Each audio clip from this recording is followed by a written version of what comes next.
Oke. Saudara-saudara, bapak-bapak dan ibu-ibu kolom 14. Malam ini kita berada pada malam yang disebut dengan oleh gereja, saudara-saudara kita gereja Katolik menyebut ini malam Sabtu Sunyi. Tapi memang ini tradisi gereja yang sudah berlangsung sejak abad-abad pertengahan. Nah, kita akan berbicara tentang apa yang terjadi pada Yesus di Sabtu Suci ini. Sabtu Suci adalah malam di antara Jumat Agung dan Paskah. Jadi kemarin hari Jumat Yesus disalibkan, mati dan dikuburkan. Besok Paskah dia bangkit. Nah, apa yang terjadi pada Yesus pada malam menjelang kebangkitannya sesudah dia dikuburkan? Nah, kita akan telusuri itu. Tapi sebelumnya orang mau berdoa dulu. Dan sebelum berdoa orang bernyanyi bersama-sama di Jol Juta tergantung Tuhan Yesus. Di Jol Juta tergantung Tuhan Yesus, supaya dilepaskannya kami ini dari kematian ditanggungnya, supaya kami luputlah di Jol Juta tergantung Tuhan Yesus. Mari kita berdoa. Ya Tuhan, ya Allah kami, terpujilah nama Tuhan. Inilah bapak-bapak dan ibu-ibu dalam persekutuan jemaat kolom 14 Jemaat Zaitun Karompasan Danau Tanah Biru. Di malam hari ini dalam persekutuan yang terjadi di rumah kami masing-masing, tapi terikat dalam satu kebersamaan. Kami mau merenungkan peristiwa Yesus sesudah dia disalibkan, mati dan dikuburkan. Kami mohon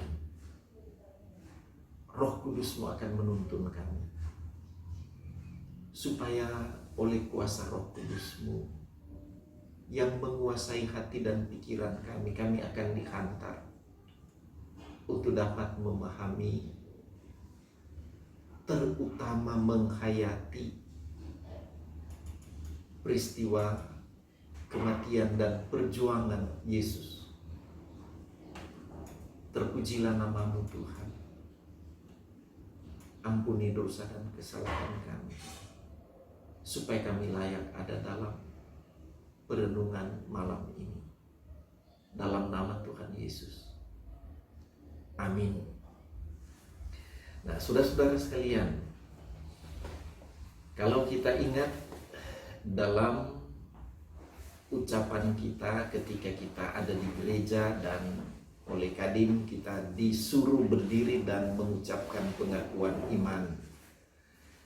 pengakuan iman rasuli pada pokok pengakuan tentang Yesus.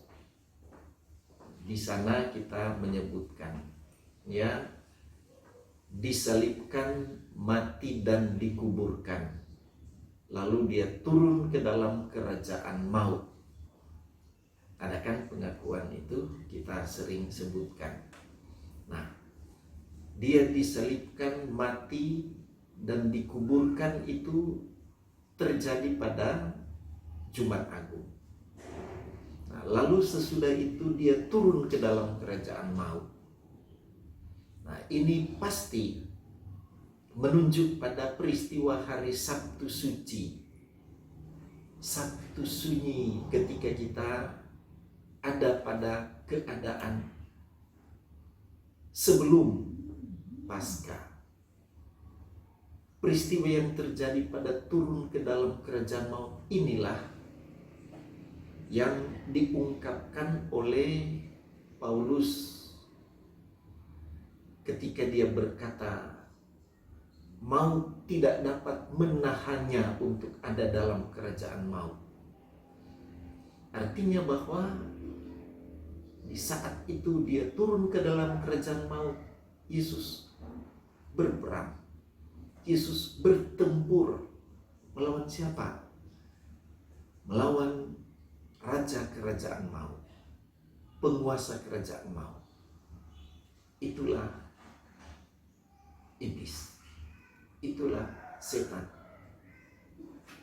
yang memang telah menguasai begitu banyak orang dengan kuasa dosanya. Ada di sana, ditahan dalam kerajaan maut itu. Yesus masuk ke sana, turun ke dalam kerajaan maut. Di sana dia berperang. Inilah yang kita gumuli sekarang ini. Kita renungkan sekarang ini. Betapa hebat pertarungan yang sedang terjadi. Betapa luar biasa pergumulan yang dimasuki oleh Yesus. Kalau kita melihat pergumulannya ketika menderita sengsara, menderita sakit secara fisik, sangat luar biasa. Sampai ada teriakan-teriakan Yesus, "Ya Bapa, mengapa engkau meninggalkan aku?" Nah, kini pertarungannya lain lagi. Dia ada dalam pertarungan melawan raja kerajaan maut itu.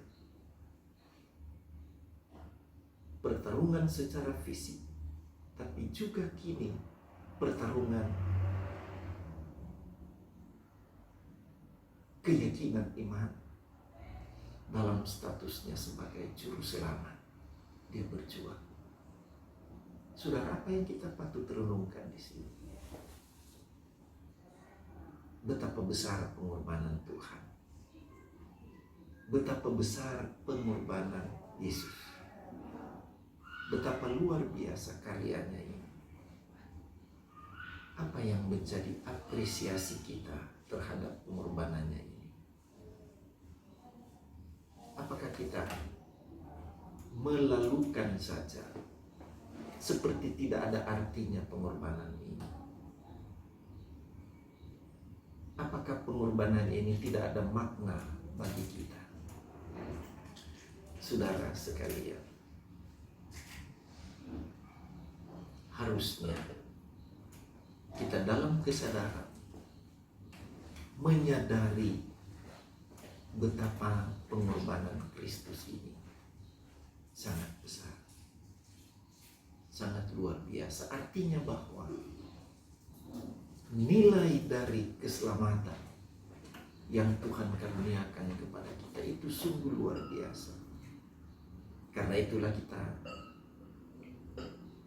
dihantar, kita ingat ya, ada nyanyian, bukan dengan barang fana dia menebus dosa kita, tapi dengan pengorbanan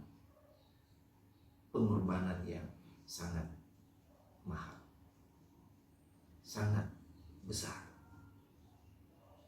Apakah pengorbanan ini berarti, punya makna, punya arti bagi kita? Nah, malam ini kita patut merenungkan itu. Patut merenungkan, dan sebagai pendeta saya berharap bahwa ada pembaruan hidup pada kita sesudah kita menghayati pengorbanan Kristus ini. Dan kita akan mengerti apa yang dikatakan oleh Paulus dalam suratnya kepada jemaat di Korintus. 2 Korintus 5 ayat 17. Jadi siapa yang ada di dalam Kristus, ia adalah ciptaan baru. Yang lama sudah berlalu, sesungguhnya yang baru sudah datang. Apakah kita menjadi orang-orang yang baru ketika kita menghayati pengorbanan Kristus ini? Mari kita renungkan pribadi-pribadi. Terpuji Tuhan. Amin. Mari kita berdoa. Bapa Surgawi, terpujilah nama-Mu. Sungguh agung dan mulia pengorbanan-Mu. Ya Yesus Tuhan kami, tolonglah supaya di malam hari ini sekalian bapak-bapak dan ibu-ibu di kolom 14 Jemaat Zaitun Karumpasan Ronotarwir, dalam kami merenungi peristiwa kematian dan turunnya Yesus dalam kerajaan maut, oleh kuasa Roh Kudus kami dicerahkan betapa besar, betapa bernilai perjuangan Yesus ini. Kami mohon ya Tuhan, tolong kami dalam kuasa Roh Kudus. Amin. Nah, saudara, kita memberi persembahan ya. Mari kita memberi persembahan sambil kita menyanyi bersama-sama atas bukit yang jauh. Atas bukit yang jauh ada salibku tahu, tanda hina dan dosa segenap.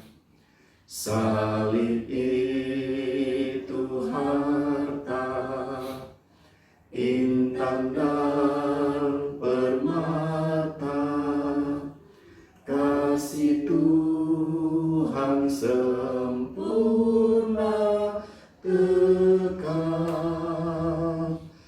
Biar aku peluk salibnya, hingga Tuhan telah datang segera. Ganti salibnya Yesus beri sesudah perang. Mahkotanya kekal dan senang. Saudara-saudara, mari kita akhiri perenungan kita dengan doa. Mari berdoa. Bapa, terpujilah nama Tuhan. Bersyukur kepadamu Tuhan, Engkau telah mengantar kami malam ini untuk ada dalam satu perenungan. Tuhan, terima kasih untuk semua itu. Hajarlah kami senantiasa dengan karya kasih-Mu Tuhan, dan anugerahkan kepada kami ketaatan untuk selalu dibentuk oleh kuasa Tuhan lewat firman. Terima kasih Tuhan untuk persekutuan malam ini, dan kiranya segala respons kami terhadap perenungan malam ini berkenan kepada Tuhan. Kami yakin dengan cara ajaib Tuhan akan mengantar kami untuk membentuk kami, menjadikan kami sebagai anak-anak-Mu yang taat dan setia kepada Tuhan.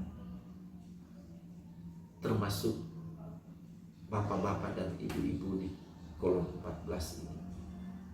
Tuhan akan mengantar kami untuk senantiasa menjadi anak-anak-Mu yang taat dan setia. Terima kasih banyak Tuhan. Terpujilah nama Tuhan. Dalam nama Yesus kami bersyukur. Kami berdoa kepada-Mu. Amin. Nah, saudara-saudara, demikian renungan kita malam ini. Terpuji nama Tuhan.